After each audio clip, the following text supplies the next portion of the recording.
Ok, vi skal bruke en tospråklig presentasjon, hvor vi har slidene på norsk, og jeg skal snakke på engelsk. Det er bare fordi vi bare har 8 minutter, og hjernen min virker ikke så fort på norsk. Så jeg må bruke tid på en fornuftig måte. Men etterpå, dere kan bare komme og snakke med meg på norsk eller engelsk, eller hva som helst. Okay, my name is Rotem Shneor. I'm an associate professor at the University of Agder School of Business and Law, and I'm an affiliate researcher at Cambridge University Center for Alternative Finance. I've established the Nordic Crowdfunding Alliance and the Norwegian Crowdfunding Association, and very recently, last Thursday, the first crowdfunding research center at the university level. So anybody who's interested in crowdfunding could reach out to us, and we will be happy to cooperate with any of you in the future. We are very fortunate to have received this grant opportunity to work on a project that is very exciting. And that is to look, many of you are looking into how does digital world affect cultural production. We look into how to finance it. And I'm sure if I will ask this audience, how many people think it's difficult to find money for cultural arrangement? Raise your hands. Right? So there's absolutely a need for new resources to fund a growing number of artists out there, a lot of potential that state authorities and other sponsors have limited capacity to support, and we want to see more of that. So crowdfunding is a growing phenomenon, and we will show you some figures. And essentially what it means is that we can fund projects by raising small sums from many people instead of getting one big sum from a single funding provider. At the same time, we both get the money that we need, but we are also able to recruit our fans, our users, our followers, and our future supporters. At the same time, they participate in the production because they give feedbacks, they give comments, they give ideas, and invite you to co-create as you engage in a crowdfunding campaign. Historically, we see that actually the cultural sector has been the first to adopt crowdfunding, and the first platform that has ever emerged has been in the music industry. So culture has been one of the forerunners when it comes to crowdfunding and using these digital tools. And while we see a lot of crowdfunding happening, most of it is happening in the investment forum. When we look into culture, this happens in what we call reward model, where people pre-purchase in advance some sort of product or service, or just want to contribute to an idea they believe in. Globally, the volumes have reached close to $420 billion in 2017 when we talk about crowdfunding. So this is quite huge. And you will say, okay, it's slowing down, but it's not really slowing down. We're just reaching quite serious numbers. They're at the hundreds of billions. So a 300% growth rate is probably not going to continue into the future.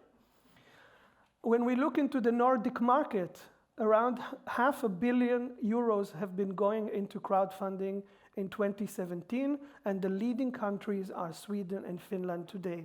Norway is a little bit behind, and the two main reasons are that regulation has been slower to adapt in Norway, but ever since 2017, concessions have been given to platforms, and we have seen dramatic growth.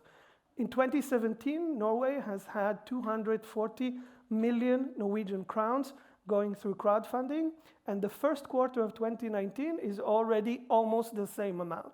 So in 2019, we expect close to doubling the figures. The other reason is education. Many people just don't know about this, how to use it and how to do it properly. And at least at UiA, but I open this to you as well, we include crowdfunding today in educational programs. We have a course on crowdfunding, and we even give lectures to courses, entrepreneurship for artists, how to fund your artistic projects. When we look into the figures, and this is up until 2016, we see most projects, because these are the early years, have raised less than €5,000. But this is growing and doubling every year. Interestingly, and here we will show comparative, the different type of sectors within the cultural sector. And we see that those the sector that has most campaign is the music sector, but it doesn't mean that it raises the most money.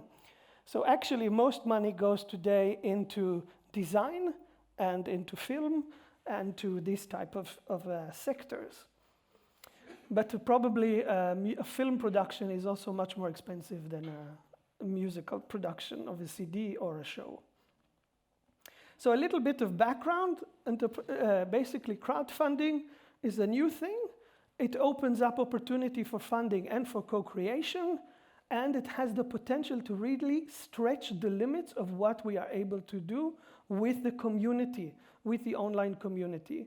And so far, the literature has very much focused on success and what drives success of campaigns.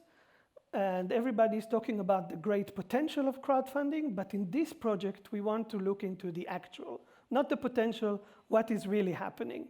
And instead of understanding what drives success, to try to understand what influences or creates a mindset for using this tool. And in the longer run, what type of effect does it have on artists and people who are active in the cultural sector in the longer term? So we have, we have 3 research questions as well. And that is, first of all, what influences artists to adopt crowdfunding as a way to fund their project? What drives them to do it, or what kind of barriers they are facing? The second question is to understand what type of long and short-term effect does a crowdfunding experience has? How does it impact an artist's reputation, economy, and aesthetic practices in the short and long term? And finally, we want to see what type of consequences does it have on the grander scheme of things. How does it relate to traditional financing mechanisms of art? Is there a replacement effect? Is it a supplementary effect? And to see how do artists diversify maybe the sources of funding that they are using. In terms of method, we'll use a mixed method design. The main focus will be on a survey that we will run through Norwegian platforms that we cooperate with more or less on a daily basis today, and try to collect surveys from artists that have used crowdfunding platforms, and also to reach out, maybe through some partners here, into artists that didn't use crowdfunding, and try to compare and see what makes the difference between these 2 groups. This will be supplemented every half a year. We will have a project meeting parallel to meeting with stakeholders in the industry, where we will show the results and ask for qualitative input for the stakeholders to help us both interpret the results and enrich our understanding around them. So it's both a qualitative and a quantitative research. 3 papers, a literature review of everything that has been studied today at the interface of crowdfunding and culture. This is very much already in very advanced stages, and we're also presenting it in University of Utrecht next month. And this is also coming up in a book that I'm editing and will be coming up next year with Palgrave Macmillan about advances in crowdfunding research. The next 2 papers is to really analyze the use and adoption of crowdfunding by artists, and the last one, the short and long-term impact of crowdfunding on artists. And this will be submitted to peer-reviewed academic journals. And just to finish, this is my team, and this is really a dream team, and people I enjoy thoroughly working with. And we are 4 researchers from 4 different universities, and I really believe this is a cross-disciplinary team. We have people from the arts, and we have people from marketing, and people from entrepreneurship, and people from finance, and people from methods, and all of these complementary capacities hopefully will create an interesting discussion. Thank you very much.